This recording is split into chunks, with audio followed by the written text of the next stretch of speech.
తెలంగాణ రాష్ట్రం అంతా కూడా ఈ యొక్క ముఖ్యమంత్రి గారి చేతిలో ఎలా అయిపోయిందంటే ఒక పిచ్చోడు చేతిలో రాయి అయినట్టు పరిస్థితి అయిపోయింది. ముఖ్యంగా గ్రేటర్ హైదరాబాద్ మరి రింగ్ రోడ్ లోపల లాంటి ప్రాంతాన్నంతా కూడా మరి ఒక యూనిఫైడ్ కార్పొరేషన్ చేయాలా, ఒక నగరాన్ని పెద్ద నగరం చేయాలన్నటువంటి ఒక అంటే అవగాహన రాహిత్యంతో అనుభవ రాహిత్యంతో తీసుకునే నిర్ణయం ఏది ఉందో తీవ్రంగా మొదటి నుంచి బీఆర్ఎస్ పార్టీ వ్యతిరేకిస్తూనే ఉన్నది. ఈ ముఖ్యమంత్రి గారికి మొదటి నుండి కూడా పరిపాలన పట్ల అవగాహన లేదు, పరిపాలన అనుభవం లేదు, గతంలో ఎమ్మెల్యేగా పనిచేసిన నియోజకవర్గ ప్రజలతో సంబంధాలు లేవు, పార్లమెంట్ సభ్యుడిగా ఉన్నటువంటి రేవంత్ రెడ్డి గారికి ప్రాంతంలో సమస్యలు తెలియదు, ప్రజలకు మనోభావాలు తెలియదు. తెలిసిందల్లా ఒకటే, మొదటి నుండి కూడా ఏ రకంగా దొడ్డిదారిన అధికారం చేజిక్కించుకోవాలా, ఆ తద్వారా అధికారంతో ఏ రకంగా డబ్బులు మూటలు కట్టుకోవాలా, ఇదొక్కటే దురాలోచన తప్ప ప్రజల మనోభావాలు, ప్రజల యొక్క అవసరాలు, భవిష్యత్ తరాల వారికి ఏం కావాలనేది ఎప్పుడు కూడా వీరికి ఆలోచన లేదు. ఎందుకంటే స్వతహాగా ప్రజలతో సంబంధాలు లేవు, ఇప్పుడు మంత్రిగా పనిచేసిన అనుభవం లేదు, ఎప్పుడు కూడా అధికారంలో ఉన్నప్పుడు కూడా మరి సత్సంబంధాలు ఉన్నటువంటి అధికార యంత్రాంగంతో కానీ ప్రభుత్వంతో పనిచేసేటువంటి దాఖలాలే లేవు.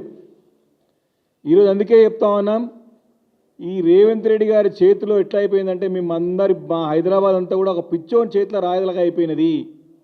ఈ మాట బీఆర్ఎస్ పార్టీ శాసనసభ్యుడిగా కాదు, కాంగ్రెస్ పార్టీ చెందినటువంటి ప్రజాప్రతినిధులు కూడా బాహాటంగా ఓపెన్గా స్టేట్మెంట్ ఇచ్చిన సంగతి సందర్భం గుర్తు చేస్తూ ఉన్నాను. నేను అసెంబ్లీ సమావేశంలో జిహెచ్ఎంసీ అమెండ్మెంట్ బిల్ ఏదైతే దానిపైన ఉన్నదో చర్చ ఉన్నదో మేము బహిష్కరించి వచ్చిన తర్వాత కాంగ్రెస్ పార్టీకి చెందినటువంటి ఇబ్రహీంపట్నం శాసనసభ్యుడు స్పష్టంగా ముఖ్యమంత్రి గారి ముట్టకాయలేసే విధంగా మాట్లాడిన సంగతి నేను సందర్భం గుర్తు చేస్తూ ఉన్నాను.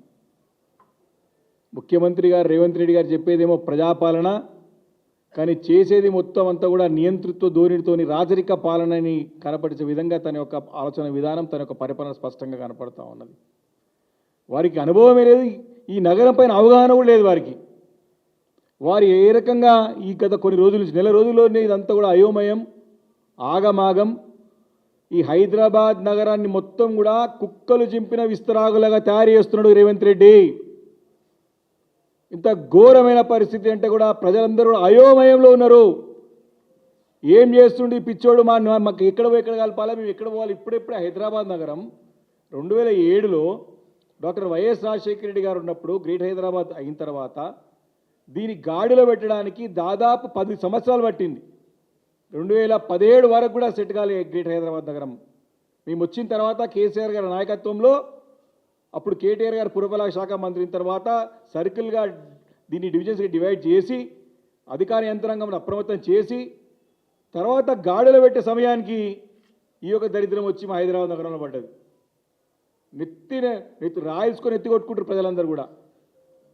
ఇక్కడ పోయి ఎవరిని ఎక్కడ కలుపుతున్నాడో, ఎవరి నుంచి ఎక్కడ చేస్తున్నాడో ఎవరు తెలియదు, ఎవరు సంప్రదింపులు లేవు ఇప్పటి వరకు కూడా.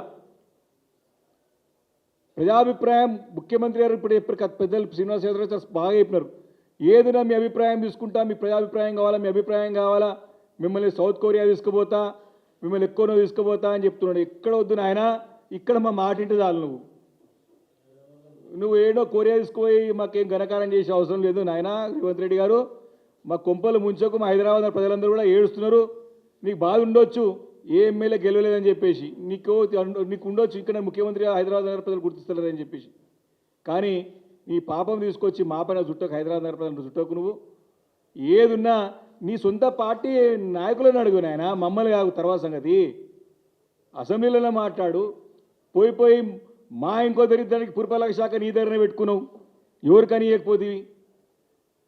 ఎంత దౌర్భాగ్యమైన పరిస్థితి అంటే గ్రేట్ హైదరాబాద్లో, ఇంత దిగేర పరిస్థితి అంటే హైదరాబాద్లో మొన్నటి వరకు కూడా, ఇప్పుడు కూడా నేలెట్ట లెక్క, గ్రేట్ హైదరాబాద్ నగరానికి చెందినటువంటి వ్యక్తి మంత్రి లేడు 2 సంవత్సరాల వరకు కూడా.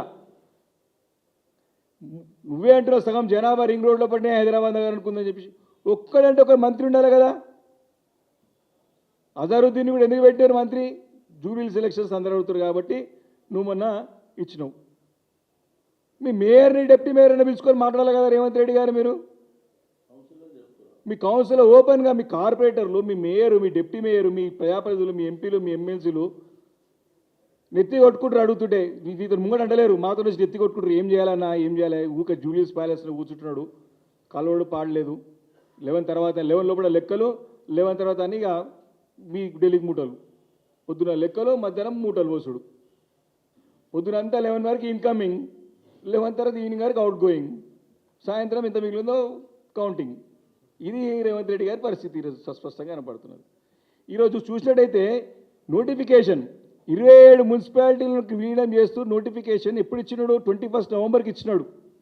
మెమో ఇచ్చినాడు గవర్నమెంట్ నుంచి కూడా. దీన్ని జిహెచ్ఎంసీకి పంపుతూ దీనిపై స్టడీ చేసి రిపోర్ట్ పంపించమని చెప్పి ప్రభుత్వం నుంచి మెమో వస్తే 21 నవంబర్ 2025 మొన్నొచ్చింది. అది బయటికి మెమో 2023కి వచ్చింది మా చేతికి. ఆ రోజే ఖండించినాం, ఇది తప్పు చేస్తున్నారు మీరు అని చెప్పి. 25న కౌన్సిల్ అయితే దాంట్లో చర్చనే జరగలేదు. నవంబర్ 21వ తారీఖున నోటిఫికేషన్ వస్తే విలీనం చేస్తూ దీనిపైన స్టడీ చేసి సమగ్రంగా దీనిపైన మొత్తం కూడా స్టడీ చేసి రిపోర్ట్ సబ్మిట్ చేయమని చెప్పి జిహెచ్ఎంసీకి ఇస్తే దాని రిపోర్ట్ ఏమైందో పడలేదు. 3వ తారీఖు నోటిఫికేషన్ ఇచ్చేసిండు విలీనం చేస్తూ. మళ్ళీ డిసెంబర్ 8 తారీఖున డిలిమిటేషన్ 300 వార్డులు చేయాలని చెప్పేసి మళ్ళీ మేము జిహెచ్ఎంసీకి పంపిస్తే 9వ తారీఖున ప్రిలిమినరీ నోటిఫికేషన్. మొత్తం బగ్గుమన్నారు అన్ని పార్టీల నాయకులు. ఏం చేస్తున్నారో తెలియలేదు, ఖబర్ లేకుండా దొంగ చాటున నేను చెప్తున్నాడు. నాకు సీక్రెట్ ఎందుకు, మేము సీక్రెట్ పెట్టుకొని ఏం చేస్తాం, ఏదో ఓపెన్ చేసుకుని దొంగలాగా నువ్వు మరి చెన్నారెడ్డి మానవరుల అధికారులను పెట్టుకొని ఎందుకు చేసినావు? మరి ప్రజలకి ప్రజాప్రతినిధులు తెలియాలి కదా. గొడవ చేస్తే 15వ తారీఖు మీటింగ్ పెట్టిండు, అంత అయిన తర్వాత కౌన్సిల్ మీటింగ్. దాంట్లో తీసుకుని ఒక్కటి పరిగణలో తీసుకోలేదు. డిసెంబర్ 20వ తారీఖున ఫైనల్ నోటిఫికేషన్ ఇచ్చేసిండు. నిన్న దొంగ చాటున బిల్లు పెట్టేసుకున్నాడు అసెంబ్లీలో. చర్చ లేదు. నిన్న ఎంఐఎం వాళ్ళు కూడా దీన్ని సెలెక్ట్ కమిటీకి పంపించమని చెప్పి అడ్వైజ్ ఇచ్చారు. దానికంటే స్పందన లేదు. దీనిపైన పూర్తిగా తప్పకుండా దీనిపైన న్యాయ పోరాటం చేస్తాం. శ్రీధర్ బాబు గారు దీన్ని మేము ఆలోచన చేస్తాం, మీ అభిప్రాయం తీసుకుంటే 3 ఏళ్ళ 4 ఏళ్ళని ఎవడా నువ్వు 3 4 చేస్తానికి? ఆల్రెడీ హైదరాబాద్ ఉంది, మన సికింద్రాబాద్ ఉన్నది, చుట్టుపక్కల ఉన్నటువంటి శివారు ప్రాంతాల్లో 9-12 మున్సిపాలిటీస్ ఉన్నాయి. అరే కొన్ని గ్రామాలు ఉన్నాయి. గ్రామీణ వాతావరణంలో తీసుకొచ్చి కార్పొరేషన్ చేస్తా అంటాడు ఈయన. ప్రజలని ఇబ్బంది, ప్రజలకి అందరూ కూడా ఇది ఒక శిక్ష, పెద్ద శిక్షణ అయిపోతుంది రేవంత్ రెడ్డి సర్కార్. పెద్ద ఎత్తున దీనిపైన పోరాటాలు ఉద్యమాలు తప్పవు. ఈ యొక్క గుణపాఠం రేవంత్ రెడ్డికి తప్పదు. పోలీస్ స్టేషన్ ఇది కూడా పోలీస్ కమిషనరేట్ కూడా కమిషనరేట్ చేస్తే పోలీస్ కమిషనరేట్ చేస్తా అంటాడు. అరే పోలీసు వాళ్ళు కూడా తెత్తి కొట్టుకుంటున్నారు, ఏమో ఈడక్కడ పిచ్చోడు దొరికింది సార్ మాకు అని చెప్పేసి. వాళ్ళు ఏమైనా తెలుసా మీకు? అరే క్యా కరు సాబ్ క్యా కుచ్ కి కరే పూరే జూబ్లీస్ पैलेस में बैठ के पूरा कर रहे ఎవరు తెలియదు. ఒక ఐఏఎస్ ఆఫీసర్ని అడిగినాం, ఏందా ఇదంతా ఏం చేస్తున్నారు మీరు అంటే, సార్ ఏదున్నా సీఎం ఆఫీస్కి వెళ్ళి వస్తుంది సార్ అని చెప్తున్నాడు. ఆయన తెలిస్తేనే బాగుండు కదా. ఏం తెలియదు, కూర్చున్న కాడ ఆయనకి ఏం ఆలోచన చేస్తుండో, మరి దీంట్లో ఏం ఎక్స్పెక్ట్ చేస్తుండో, దీన్ని ఎట్లా దోచుకోవాలని చూస్తున్నాడు అర్థమవుతుంది. కానీ ఆగమాగం చేస్తున్నాడు. గతంలో మేము కేసీఆర్ గారి నాయకత్వంలో తెలంగాణ రాష్ట్రంలో 33 జిల్లాలు చేసినాం. అనేక కార్పొరేషన్లు, అనేక మున్సిపాలిటీలు, అనేక పోలీస్ కమిషనరేట్లు, కొత్త పోలీస్ స్టేషన్లు, కొత్త మండలాలు అనేకం చేసినాం. కానీ ఎక్కడ కూడా ఇంత ఇబ్బంది లేకుండా ప్రజాప్రతినిధులని పరిగణలోకి తీసుకొని చక్కగా చేసి పరిపాలన సౌలభ్యం కోసానికి చేసినటువంటి కార్యక్రమాలు మంచి ఫలితాలు ఇచ్చినాయి. ఈరోజు ఇవన్నీ దుష్ఫలితాలు, ఇవన్నీ కూడా బూమరాంగ్ అవుతూ ఉన్నాయి. ముఖ్యమంత్రి గారు ఆలోచన చేయాలి, ఒంటెత్తి పోగడలు మానుకోవాలి. మీ యొక్క రాజకీయ పోగడలకి చూస్తూ ఊరుకుంటానికి ప్రజలు అమాయకులు కాదు, మీకు అనుభవం లేదు. అట్లీస్ట్ అందరి అభిప్రాయం తీసుకొని ముందుకు పోవాలని చెప్పేసి కూడా నేను హెచ్చరిస్తూ, లేనట్టయితే తప్పకుండా ప్రజాక్షేత్రం గుణపడడం తప్పదని చెప్పేసి కూడా నేను ముఖ్యమంత్రి గారిని ప్రభుత్వాన్ని హెచ్చరిస్తా ఉన్నాను.